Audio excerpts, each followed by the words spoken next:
안녕하세요. 취업의 큰형 김태형입니다. 이번 시간 주제는 면접 전후 우린 무엇을 놓쳤을까? 시간을 면접 끝나고 나서 여러분들이 집에 왔을 때로 가봅시다. 뭐 생각하고 있어요? 오늘 누구 만날까? 누구 만나서 뭐 할 거예요? 오늘 면접 때 그 면접관이 왜 그랬을까? 그 짜증나는 그 인간에 대해서 막 욕을 할 건데 뭔가 빼먹었다는 생각 안 드세요? 저는 면접 전 그리고 면접이 끝나고 난 이후에 학생들에게 뭘 하라고 얘기를 해줘요. 근데 이게 따로따로 얘기를 하다 보니까 모아보니까 시간대별로 이렇게 쭉 연결되는 거예요. 그 시점을 면접 보기 3개월 전부터 시작해 보도록 합시다. 사실 면접 보기 3개월 전쯤이면 어느 정도 윤곽이 나올 때예요. 여러분들은 서류나 필기가 어느 정도 준비가 되어 있을 거예요. 느닷없이 갑자기 면접 볼 기회가 오지는 않으니까요. 필기 준비가 되어 있는 사람이 필기 통과하고 면접을 보니까 사실상 3개월 전이면 여러분들은 어느 정도 면접에 대해서 가늠을 할 수 있을 때입니다. 그때 뭘 준비해야 되냐? 기출부터 찾아봐야겠죠. 기출이라고 하는 게 면접 때 어떤 질문들이 나오는지, 그리고 면접이 뭐 발표 면접을 하는지 토론 면접을 하는지 이거부터 찾아봐야겠죠. 그러면서 하나하나 답변을 정리하면 3개월 가요. 진짜라니까요. 왜냐면 여러분들은 그 중간에 필기 공부도 해야죠. 자소서도 써야죠. 할 게 많단 말이에요. 그래서 3개월 잡고 면접 준비하는 게 제일 맞죠. 자, 그렇지만 그러지 못한 상태에서 갑자기 연락받는 경우들도 있습니다. 보통 면접은 필기 결과 발표 날 때 그거 얘기하는 거예요. 그러면 면접 때까지 한 일주일 남을 겁니다. 요때 연락 제일 많이 와요. 이때 연락 올 때 학생들이 주로 얘기하는 게 선생님 큰일 났어요. 뭘? 다음 주 면접이에요. 그래서 뭘 어떻게 하죠? 내가 저번에 얘기했잖아. 안 했어요. 어떻게 해요? 같은 얘기를 반복해요. 그래서 뭐 수업을 들으라고 얘기하는데 어쩔 수 없어요. 이제 일주일 남았습니다. 역시 마찬가지입니다. 면접 때 뭐 나오는지 이제는 명확하게 밝혀진 게 있죠. 공고문도 있잖아요. 공고문에 나와 있는 내용도 있고 따로 공지되는 내용도 있습니다. 상세히는 안 나와요. 어떤 주제를 가지고 발표 면접을 하는지 그런 것도 나오지는 않습니다. 그래서 다시 원점으로 돌아가요. 기출부터 찾아봐야죠. 제가 기출을 정리를 할 때 저도 시간을 꽤 많이 소비를 합니다. 한 회사 3번 면접, 그러니까 뭐 시즌별로 상반기, 하반기 이렇게 면접 시험을 본다. 그러면은 새 시즌이라고 하면 1년 6개월치. 만일에 1년에 한 번 채용을 한다. 그럼 3년치 면접 후기, 면접 기출 질문들을 쭉 정리를 해요. 시간 꽤 걸립니다. 하루 24시간 중에 제가 좀 집중해서 작업을 하면은 한 14시간에서 15시간 정도 작업하는데 그래도 하루 반 정도 시간이 걸려요. 그러니까 여러분도 그 정도 시간은 그 이상 시간은 각오하셔야죠. 자, 찾고 그다음 뭐 합니까? 거기에 맞게 자료 조사하고 답변 정리하죠. 그리고 모의 면접 연습하고 그럼 일주일 훅 갈 거예요. 이때 조심해야 되는 게 내가 글로 정리하면 그게 다 머릿속에 들어갈 거라고 생각을 해요. 아니요, 절대 못 들어갑니다. 우리 기억력이 한계가 있거든요. 그럼 어떻게 할까요? 정리를 하는 건 생각을 정리하는 거지 내 머릿속에 글을 입력하는 건 아니에요. 외우지 말고 정리만 하세요. 정리를 했는데 생각이 잘 안 나면 어떡해요? 나면 어떡할 건데요? 생각이 아예 안 나진 않습니다. 그 연결고리가 없어서 그러니까 답변을 정리를 했다 하더라도 전체를 외우지 마시고 키워드만 몇 개 외우세요. 아이, 그 정도는 외울 수 있어요. 그걸 가지고 풀어서 말하면 됩니다. 절대 외우지 마세요. 외우면 더 어색합니다. 자, 면접 전날이에요.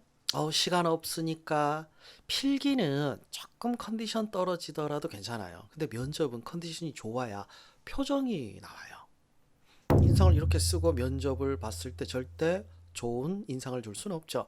밝아야 되는데 밝으려면 잠을 충분히 자야 돼요.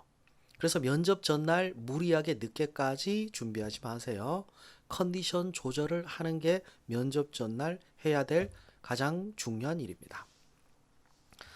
자, 면접 당일날 아침에 일어났습니다. 오전에 면접 볼 수도 있고 아니면 오후에 면접 볼 수도 있고 여유를 좀 가져야겠죠. 면접장을 미리 가봐야 됩니다. 미리 가보는 이유는 뭐냐면 좀 편해져요. 우리는 처음 간 장소에서 처음 보는 사람에게 처음 듣는 질문을 받게 될 겁니다. 자, 처음 듣는 질문을 안 받으려면 그래서 기출을 미리 정리하는 게 그 이유 때문이에요. 사람은 어떻게 할 수가 없어요. 면접관을 미리 알아보게 되면 이건 비리가 돼버리니까 장소는 미리 익숙해지는 방법이 미리 가보는 거예요. 면접 보기 뭐 한참 전에 가보면 좋겠지만 그건 좀 무리니까 면접 당일날 1시간만 일찍 갑시다. 1시간만 일찍 가서 그 보통 본사 건물에서 면접을 보니까 건물을 이렇게 돌아다니세요. 쭉 돌아다니세요.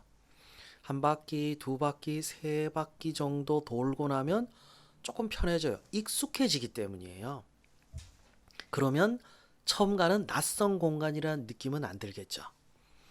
자, 이제 면접장 앞에서 대기하고 있습니다. 아마 거기 안내하시는 분이 있을 거예요. 안내하시는 분이 뭐 어떻게 하라고 설명을 해줄 거예요. 들어가서 어떻게 하고 뭐 누가 구령을 붙여서 한꺼번에 인사를 해라. 그럼 그렇게 하면 되죠. 뭐 인사하지 말라. 안 하면 됩니다. 이름 얘기하지 말라. 그럼 안 하면 되죠.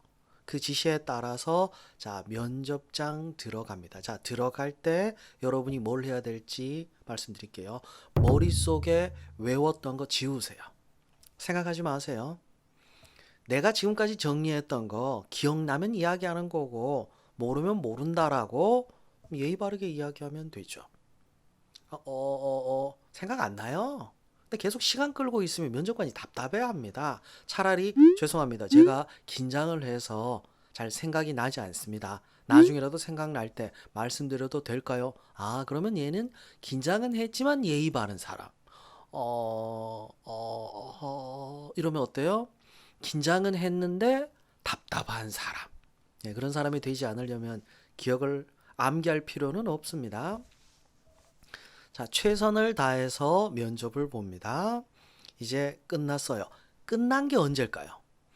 마지막 답변을 한 게 끝일까요? 아니요. 인사를 하고 면접장에서 나왔을 때 끝난 거예요. 자, 면접장에서 나왔습니다. 홀가분해요. 다 버리고 그냥 친구 만나서 빨리 술이나 마시고 싶습니다. 빨리 집에 가고 싶어요. 근데 그때 빼먹으면 안 되는 게 있죠. 여러분은 감정은 오래 기억하지만 팩트는 빨리 까먹을 거예요. 면접 때 면접관이 어떤 질문을 했고 그때 상황이 어땠고 내가 어떻게 답변을 했고 이 기억이 면접장 나오면서부터 조금씩 지워지기 시작합니다. 지워지면 안 될까요? 안 되지. 그걸 가지고 내가 뭐가 문제가 있는지를 파악해야 될 거 아니에요. 그럼 빨리 입력을 하면 되죠. 집으로 갈 때 차 안에서 입력하면 되죠. 지하철에서 입력하면 되죠. 입력해요. 스마트폰 뒀다 뭐 해요? 빨리 입력해. 그거 입력하고 나서 친구한테 연락해요. 자, 입력을 하고 일단 거기서 스탑. 입력을 하라고 했지 그날 분석하라고는 제가 안 해요. 왠지 아세요? 그날 스트레스 많이 받은 상태에서 기록하고 그거 토대로 해서 내 문제점을 보완하기 위해서 분석을 하는 순간 여러분은 스트레스 이중으로 받아요. 그러면 너무 힘들어져. 일단 입력만 해두고 그 다음 뭐 합니까? 부모님께 연락해서 면접 뭐 어떻게 봤다. 그래야 부모님들도 안심하시겠죠. 그리고 친구 만나세요. 빨리 뭐 술을 마시던 뭘 하던 여러분의 나쁜 감정을 털어버리세요. 그래야 다시 대비할 수 있습니다. 여러분은 오늘 면접 봤지만 오늘 이 기분 나쁜 이 감정을 가지고 내일 필기 공부할 수 없어요. 모레 다른 데 면접 볼 수도 있습니다. 빨리 감정은 털어야죠. 기록했던 거 그걸 활용해 봅시다. 스스로 분석하기 어려우니까 누군가와 대화를 하는 게 좋아요. 뭐 친구가 될 수도 있고 선배가 될 수도 있고 아니면 저 같은 사람이 될 수도 있고 그 텍스트를 기반으로 그때 감정을 섞어서 이야기하더라도 상대는 어떤 상황인지를 객관적으로 알 수 있어요. 그러면 여러분의 문제점이 보입니다. 그럼 보완하면 돼요. 말을 굉장히 빨리 한다. 요거는 스스로 파악하기는 힘들다. 답변을 할 때 경험을 나열하는 식으로 하고 억지로 뒤에 붙여서 얘기한다. 또는 두 번, 세 번 물어보기 전에 핵심을 얘기 안 한다. 요런 게 밝혀지면 미리미리 고칠 수 있잖아요. 학생들에게 이런 얘기를 종종 해요. 이번에 합격하든 다음에 합격하든 둘 중에 하나다.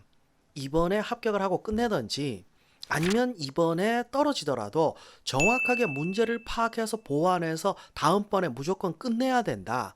네가 뭐가 문제인지를 모르니까 이번에 다음에 다다음번에 계속해서 떨어지는 거다. 자, 여러분에겐 단 한 번의 기회가 올 수도 있습니다. 하지만 확실하게 합격을 할 수 있는 기회가 될 수도 있고 아니면 영원히 아쉬운 기회가 될 수도 있습니다. 3개월 전부터 일주일 전, 면접 전날, 면접 당일날, 면접 들어가기 직전, 면접 들어가서 나오자마자 그리고 집에 가서 여러분이 해야 될 게 뭔지 정해져 있죠? 자, 지금까지 취업의 그냥 김태형의 잔소리 시간이었습니다. 자, 좋아요, 구독 꼭 잊지 마시고요.